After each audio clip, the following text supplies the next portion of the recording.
অ্যানাস কিচেনে আপনাদের সবাইকে স্বাগত। আশা করি সবাই ভালো আছেন। আজকে আমি বানাবো বেলের শরবত। একটি বড় সাইজের বেল নিয়েছি,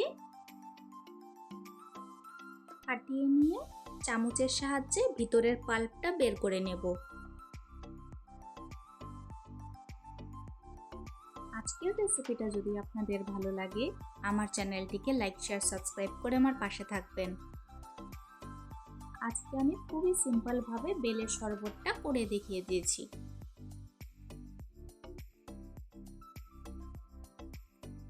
এখন জল দিয়ে বেল চটকে নেব।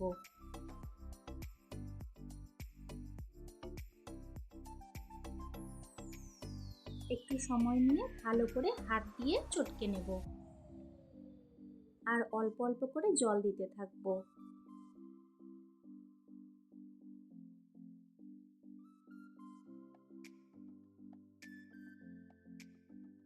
এখন ছাঁকনি বসিয়ে বেলের পাল্পটা ছেঁকে নেব।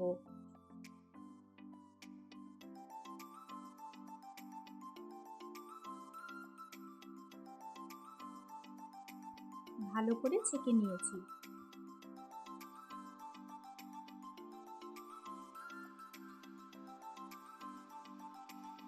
কত সুন্দর একটি ঘন পাল্প তৈরি হয়ে গেছে।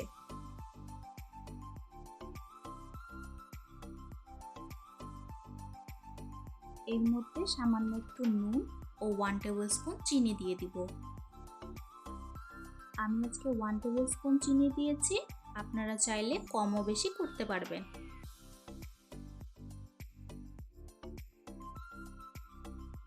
নুন চিনি দিয়ে ভালো করে মিশিয়ে নেব।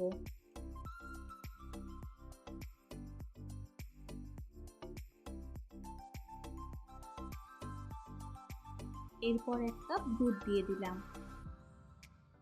দুধটা আমি আগে থেকে জাল করে ঠান্ডা করে নিয়েছিলাম।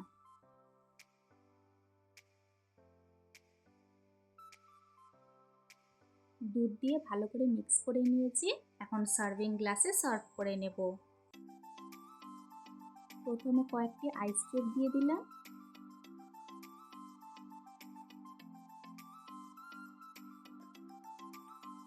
এই বেলের শরবত ঠান্ডা খেতেই কিন্তু ভীষণ ভালো লাগে।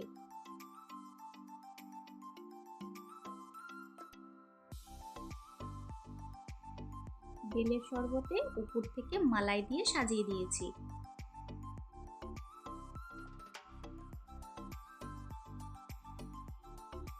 ব্যাস তৈরি হয়ে গেল আমাদের আজকের রেসিপি, খুবই সিম্পল ভাবে বেলের শরবত। আজকের ভিডিও দেখার জন্য আপনাদের সবাইকে অনেক ধন্যবাদ। সবাই খুব ভালো থাকবেন।